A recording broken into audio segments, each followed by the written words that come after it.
வணக்கம் மக்களே! Two you know சீரிஸ்க்கு உங்களை அன்புடன் வரவேற்கிறோம். நம்ம இந்த வீடியோல எத பத்தி பார்க்க போறோம் அப்படின்னு பார்த்தீங்கன்னா, Zohoலேருந்து புதிதா வெளியிடப்பட்டுள்ள multiple fields update delish task பத்தி தான் பார்க்க போறோம்.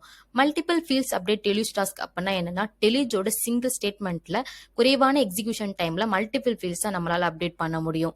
அது எப்படின்னு நம்ம இப்ப பார்க்கலாம். எடுத்துக்காட்டாக கேண்டிடேட் ஃபார்ம் வச்சுக்கலாம். இங்க கேண்டிடேட் நேம் என்டர் பண்ணி அவங்களுக்கான பேட்ச சூஸ் பண்ணி சப்மிட் பண்ணாலே அவங்களுக்கான இன்டர்வியூவ, ரிப்போர்ட்டிங் டைம், இன்டர்வியூ ரூம் இதெல்லாம் அப்டேட் ஆகணும் அப்பன்னா, நம்ம பொதுவா ஒர்க் ஃப்ளோல கோட் எழுதி ஒவ்வொரு லைனா வந்து அப்டேட் பண்ணுவோம். இத மல்டிபிள் ஃபீல்ட்ஸ் அப்டேட் டெலிஷாஸ் பயன்படுத்தி டெலிஜோட சிங்கிள் ஸ்டேட்மெண்ட்ல எப்படி அப்டேட் பண்றது அப்படிங்கறத பத்தி நம்ம இப்ப பார்க்கலாம். அதுக்கு முதல்ல நம்ம எடிட் திஸ் அப்ளிகேஷன் கொடுத்துக்கணும்.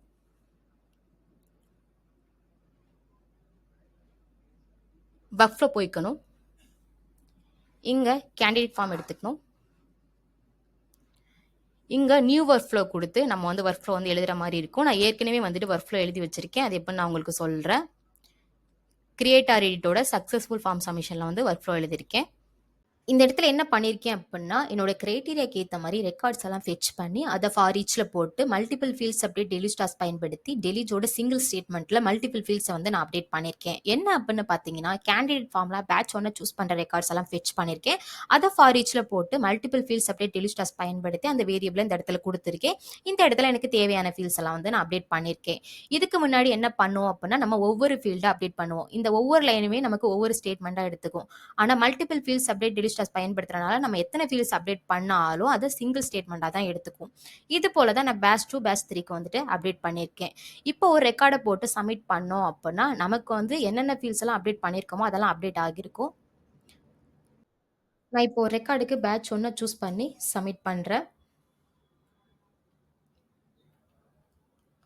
பாருங்க, பேட்ச் 1க்கான reporting time, interview room, interviewer இதெல்லாம் வந்துட்டு அப்டேட் ஆகியிருக்கு. Multiple fields update delish task வந்துட்டு load of the form, user input of the field இது போன்ற ஒரு சில ஆக்ஷன்ஸில் வந்துட்டு ஒர்க் ஆகாது. வேலிடேஷன், சக்ஸஸ்ஃபுல் ஃபார்ம் சப்மிஷன் இது போன்ற ஒரு சில ஆக்ஷன்ஸில் தான் வந்துட்டு ஒர்க் ஆகும். அது மட்டும் இல்லாமல் ஃபார்முலா ஃபீல்ட், நோட்ஸ் ஃபீல்ட் இது போன்ற ஒரு சில ஃபீல்ட்ஸ்க்கு வந்துட்டு சப்போர்ட் ஆகாது. இதை பற்றி நீங்கள் இன்னும் விரிவாக தெரிஞ்சுக்கணும் அப்படின்னு விரும்புனீங்கன்னா நாங்கள் டிஸ்கிரிப்ஷனில் ஹெல்ப் டாக்குமெண்ட் அட்டாச் பண்ணியிருக்கோம். அதை போய் நீங்கள் பார்த்து தெரிஞ்சுக்கலாம். Multiple fields update delish task பற்றின எங்களுக்கு தெரிஞ்ச விஷயத்தை நாங்கள் உங்களுக்கு சொல்லியிருக்கோம். உங்களுக்கு தெரிஞ்ச விஷயம் ஏதாவது இருந்தால் எங்களுக்கு மறக்காமல் கமெண்ட் பண்ணுங்க. மேலும் இது தொடர்பான அப்டேட்ஸை பெறுவதற்கு நம்ம சேனலை சப்ஸ்கிரைப் பண்ணிட்டு பெல் ஐக்கானை கிளிக் பண்ணிக்கோங்க. நன்றி, வணக்கம்.